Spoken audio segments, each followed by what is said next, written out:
Hi students, I'm going to give you two more examples which will actually help you to solve question from 5.4 as well as 5.5.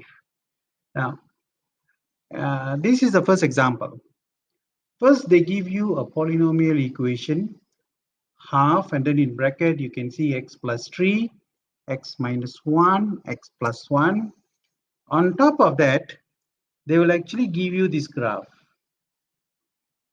The basic graph, and we know because k is positive, the maximum is on the left hand side, minimum is on the right hand side. Now the actual question is this: solve x plus 3. You see this half is already missing. X plus 3, x minus 1, x plus 1 is more or equals to 2. Now before doing that, we already can identify the roots as -3, 1 and -1. Okay, that part is done. Now, how do we change from here to here? Now, we take from here first. In order to solve this, x plus 3, x minus 1, x plus 1 more than or equals to 2, we need to take these two and bring over here. The reason is when you bring this over here, multiply by 2, when you bring here, it will become divide by 2. Divide by 2 is also equals to multiply by half. It will look exactly like this now. So in order to do that, you have to multiply by 2 on both sides. That's why it's half here. 2 divided by 2, you get 1. So what you see, half x plus 3, x minus 1, x plus 1, which is exactly the original equation, and also the curve has been established. Now, it says it's more than 1. So how do you find more than 1? What you need to do is just draw a line. Y is equivalent to 1 on the graph given. So this is y is equivalent to 1. Because they want the function to be more than 1, they want those regions above the line. So in your question paper that you're supposed to have, you should be able to precisely identify these point and also this point. So between -2.7 and -1.5, the function is more than 1. And after that, because after -1.5, the function is less than 1. But after this point, which is roughly 1.2, it is already more than 1. So your answer will be x is between -2.7 and -1.5, and x is more than 1.2. Now, I'm going to show you another example.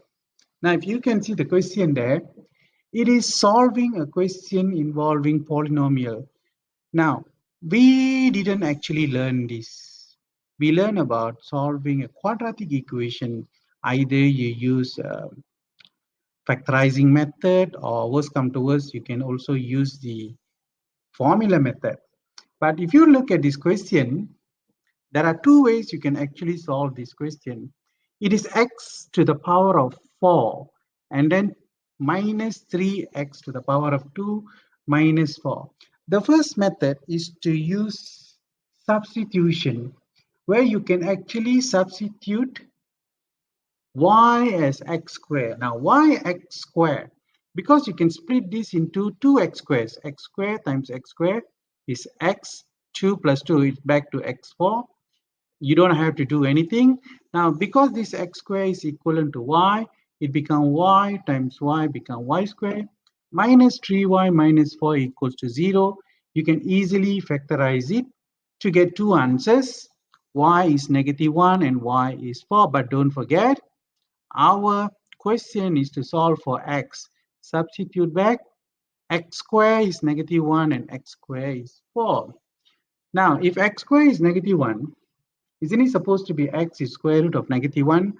But for your information, square root of -1 doesn't really exist. It's not a real number. It's called imaginary number, which is beyond the scope of our syllabus. So There's no real solution on this side, but here you still can do it because x square is equivalent to 4 means x is square root of 4. So we have two answers, plus and minus 2. Now, the other method is actually a very direct, straightforward method.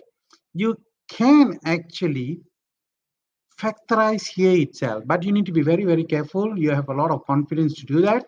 X to the power of 4 is split into x square. Negative 4, it can be plus 1 and negative 4. Of course, why I choose negative 4 and plus 1? Because when you add them, you'll get back negative 3. You'll get it straight away. So x square plus 1 is 0. X square minus 4 is also 0. Straight away, you'll get x square negative 1. X is plus minus 2 from here. So you have two methods of solving it. If you're not comfortable, you can use the substitution method. If you're very comfortable, you can use the direct method.